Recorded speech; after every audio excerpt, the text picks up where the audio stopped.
Hi, I'm Ginny, and I'm a science writer and presenter and a science communication trainer and consultant.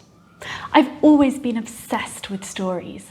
As a child, I devoured books, and I still love to read and watch TV and movies, anything that involves stories about people. Now I try to use this in my work as a science communicator. And in this session, I'm going to show you how you can use stories to help improve your science communication and tell your science story better. I'm going to start with a little example. So I'm going to give you a science fact that I learned recently. In the 1970s, a scientist called Candace Pert discovered opioid receptors in the human brain. Now, do you think you'd remember that in a week? What about in a month or a year? Now, how about I tell you the story of how she made that discovery? So in the 1970s, Candace Pert was a graduate student. She'd actually spent the summer in hospital because she'd broken her back. And during that time, she was given opioid painkillers to help with the pain. She was fascinated by how these worked to take away her pain. So when the chance came for her to work on these molecules, she jumped at the opportunity. She began a research project trying to find the sites where they bound in the brain, the opioid receptors. She was using radioactively labelled morphine to do that and seeing where it ended up in her samples. Unfortunately, as is so often the case in science, her first few experiments just didn't work out. And her supervisor wanted to move her onto a different project, which was more of a sure thing so that he'd get results right away. But Pert wasn't going to let her research go that easily. She had a hunch that if she switched from using morphine to a drug called naloxone that bound more strongly to the opioid receptors, she might be able to see them more clearly. But how could she get that drug without her supervisor's approval? Luckily, Pert's husband worked in a psychology lab nearby, and he was able to get her some naloxone. She was all set. One Friday, she waited until her colleagues had gone home and she had the lab to herself, and she started her experiment running. On the Monday morning, she raced back into the lab early and was overjoyed to find that her hunch was right. The experiment had worked. There it was, the signal that showed that she'd found the opioid receptor. Science is full of stories of hope, of struggle, of passion, of commitment. But so often these stories are left out in favour of the results that they produce. I think this is such a shame because stories are incredibly powerful ways of connecting with other people. In this session, I hope to help you find your own science story and give you all the tools you need to tell it with confidence, whether that's in a blog, a talk, or on social media. Ever since humans developed language, we've been telling stories as far as we know. There are cave paintings from 23,000 BC that seem to depict epic hunts and even possibly myths. Written language only developed around 5,000 years ago, so before that, all storytelling was done orally. Things were passed down through the generations by being told and repeated. Now we have loads of different methods of storytelling, but the basic principles are still the same. Now, I know you're all scientists or at least science adjacent, so I'm going to start by telling you a little bit of the science of what tells us that stories are so important for humans. We think that stories are the kind of information that we've evolved for, and it seems that they're more efficiently processed in the brain than lists of facts. And the research backs this up. We know that narratives, stories, help people recall and understand information. They're read faster. If you give someone a story to read, they'll get through it quicker than a list of facts. They will have improved understanding of the key points, the takeaway messages from that story. And even weeks later, they'll remember information better if it was presented that way. Creating a story can actually improve the retention of a random list of nouns by 6 to 7 times. So they're really, really powerful things. They also help us understand and empathise with each other, with other people. We know that when you read or listen to a story, emotions are triggered and your brain can release oxytocin, the so-called cuddle chemical, which is involved in bonding us with other people. Characters are really important for this. Stories with characters will really invoke these emotions. We might even begin mimicking the emotions and behaviours of the characters in stories we read. When you listen to a story, your brain activity syncs with the person telling the story. They're effectively planting thoughts and emotions in your brain. Stories also activate our so-called theory of mind networks, these parts of the brain that help us understand other people, and the parts of the brain that would be experiencing the story. So you almost do see or feel the same things that the characters are experiencing in the story. This means they can help us to build trust between us and the person we're telling the story to, or between the person hearing the story and the characters in that story. Stories even make people more likely to take action.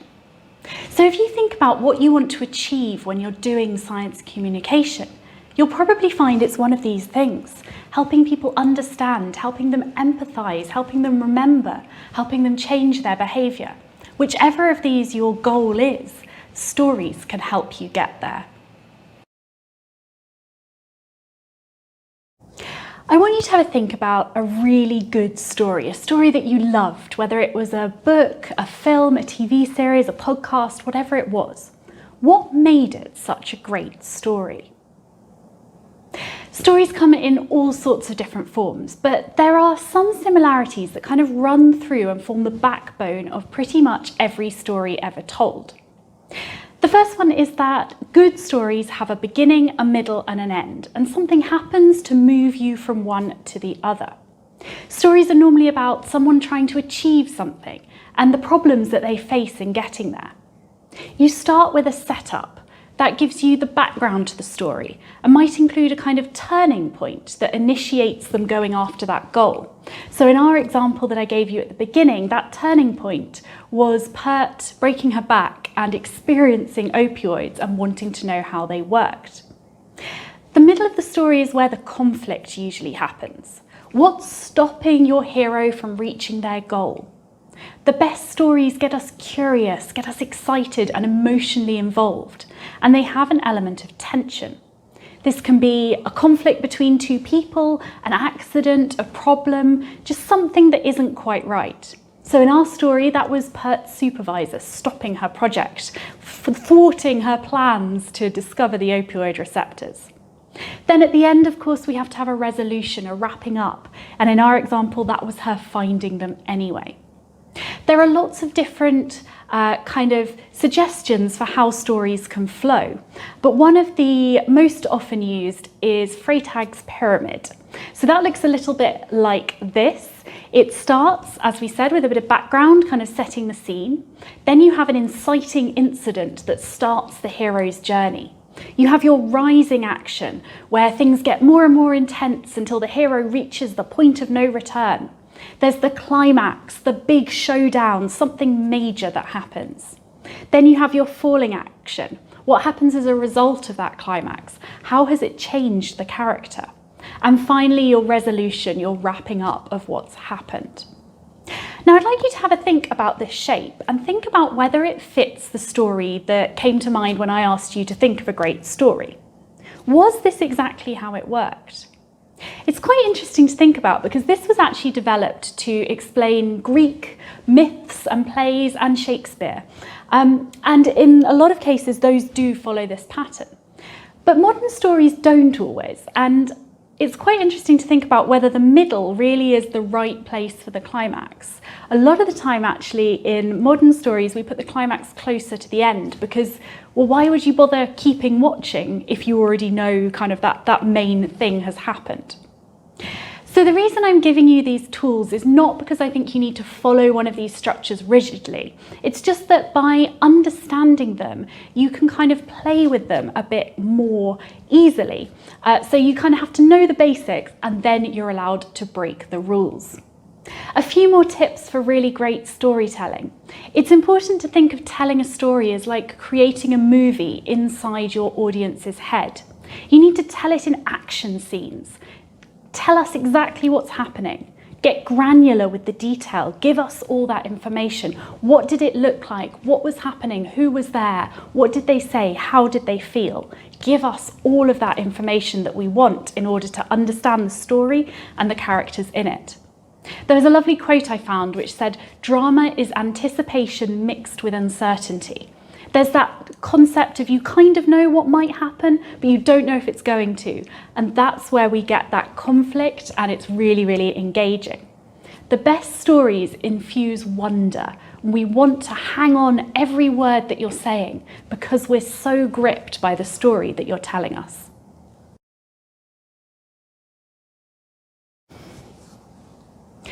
In the last section of my talk, I want to give you some practical tips for actually physically telling the story. We've been through why stories are important and what makes a good story, and that will help you with deciding what your story is. But now we're going to go into how you tell it. So the most important thing with every storytelling exercise, however you're going to tell that story, is to think about your audience. You should start by asking who they are and what is the message that you want to share with them.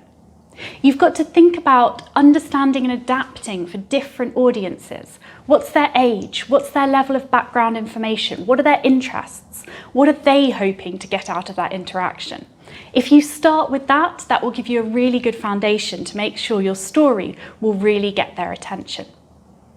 The next thing you need to think about is your language. As scientists, we're used to a very formal type of language with lots of technical terms, and that's great if you're talking to someone within your area of specialisation. But if you're talking to someone who isn't a scientist, or even who's a scientist from a different discipline, you've got to think really carefully about the language that you use. Now, I could talk about language for a lot longer. I'm flying through all of these different tips that I want to give you. I normally do this session as 2 half days, so we can go into each of them in a lot more detail. But I want you to get as much out of today as you can. So I'm just going to give you the headlines and rush through them as quickly as I can to fit as much as I can into the time. So the next thing that's really important is how you start your presentation or your story or your written work and how you finish it. You want to start with something that grabs their attention. Today I used a story. Sometimes when I'm doing shows for schools and festivals and things, I start with a demo, often an illusion, something that gets everyone involved and gets them going, wow, gets them thinking about why they should listen. Then at the end, you want to give them a takeaway message. What is it that you hope that they'll remember from today's encounter? Make sure you sum that up for them at the end. You've also got to think about how you move. So for this, I am sitting down, but I'm using my hands. I tend to use my hands quite a lot, but they can be quite good for giving you a bit of kind of movement on a small screen. Now, it's very different presenting on stage to presenting on screen. So my top tips for presenting on stage: avoid using a lectern. You don't want to hide behind anything. Try not to pace or sway backwards and forwards, which is very easy to do, but do feel you can move around and use the whole stage to engage your whole audience, making eye contact with as many people as you can. If you're at the moment presenting on screen, as I am, it's a bit different. You maybe don't want to shoot so people can see your whole body. You want a bit more of a close-up on your face, but you can use your hands as long as you make sure they don't block your face. You don't want to be waving them around like this so that people can't see you. And you've got to remember to look at the camera. So the camera on my phone is at the end, and I'm trying really hard to make sure I look at that so it feels like I'm making eye contact to you. If I look at my face on the screen or at my notes, which are just below the screen, you'll notice it doesn't feel as much like I'm making eye contact. So that's a really good tip. You've also got to think about how you use your voice. There are a few different elements to your voice. There's the pace. So you don't want to go too quickly to make it hard to follow, but you don't want to speak so slowly it's unnatural. And you can vary that based on where you are in the story and the emotions you want to convey. You've got to think about your pitch. So people with lower pitched voices are often thought of as more authoritative. But if you've got a naturally high pitched voice, you don't want to artificially lower it. Just try and watch that if you're a bit nervous, it doesn't start creeping up too much. There's your prosody, which is the pattern of the speech. So it's the opposite of having monotonous speech where you speak all on one level, how it goes up and down. And again, you can play with that to convey emotion and the meaning of your words. Think about your volume. Sometimes if you speak quietly, it can really help draw in your audience and get them listening to you. And then every now and again, you might want to go louder to give them a bit of a shock or kind of emphasize a point. Again, it's different for stage versus screen. If you're on stage, you need to turn everything up. You need to be bigger because your people are further away. On screen, you want to turn things down a bit, or you don't come across as natural, but you do still need to turn up the emotion. So not making it so obvious, so over the top as you would on stage, but making sure you still get that bit of energy into your voice, because the screen can kind of suck energy away from you and make you look like you're less enthusiastic than you actually are. And that brings us on to my next point, which is showing your passion. Show what gets you excited, what interests you in the world of science. I find I'm much more likely to listen to someone who seems to really care about what they're saying. So make sure that comes across in your voice. As scientists, you all are passionate about things, so just make sure we know it. Think about how you use notes if you're going to use them. I think using notes gets a bit of a bad rep, but I don't think it's necessarily a bad thing. I would rather see someone feeling really confident up on stage with some notes than really nervous and stumbling over things because they can't remember what they're going to be talking about. There are some tips though. Don't write out exactly what you're going to say word for word, because then you'll be reading and that's not fun to watch.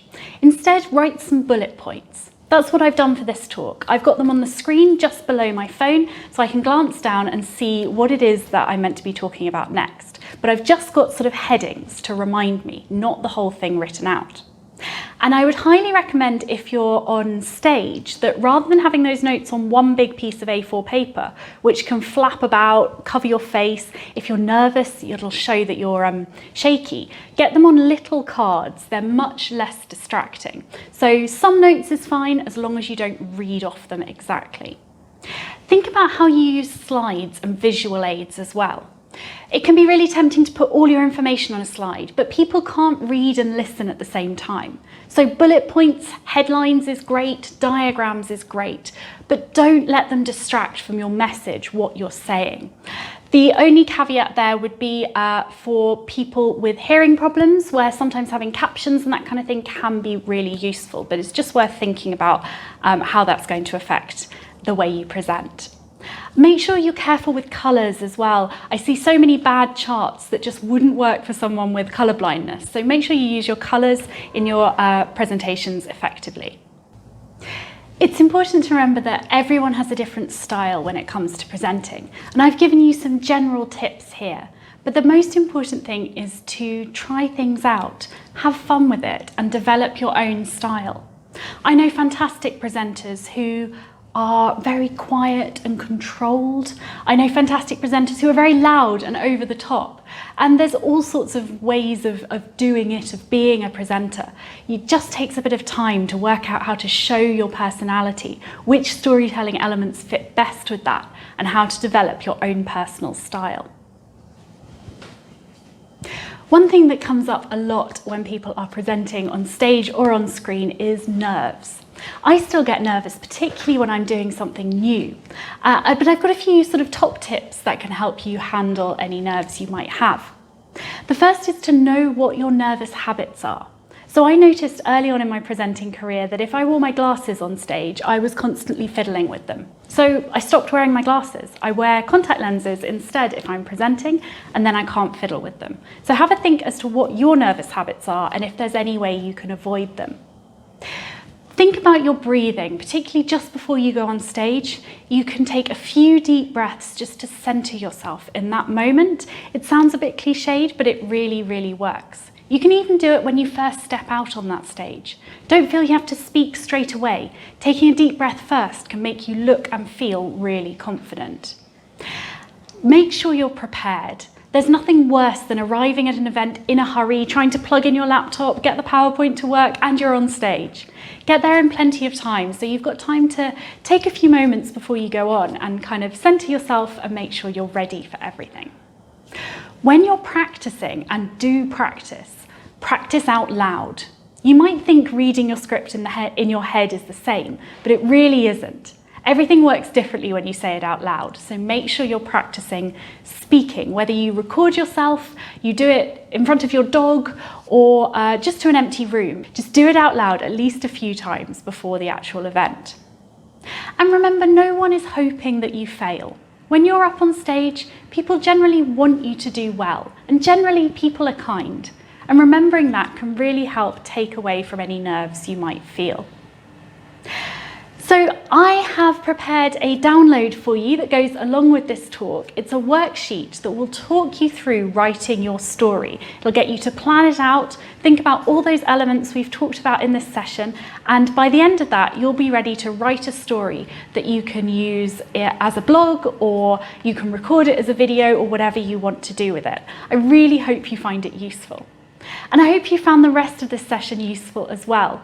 I'm Ginny Smith. You can find me on all the usual social medias. I'm Ginny FB Smith on Twitter, science.ginny on Instagram. I'm Ginny Smith Science on YouTube and my website. I'm actually updating my websites at the moment, so keep an eye out for those. As I say, I do run a more in-depth version of this as a workshop, normally for universities or institutions, which is 2 half days, one on finding your story and one on telling your story. So if you found this useful and you work for an institution who might want to book me, do feel free to drop me an email or get in touch somehow. I really hope that you found that useful, and I'm really looking forward to answering your questions shortly. Thanks so much for watching.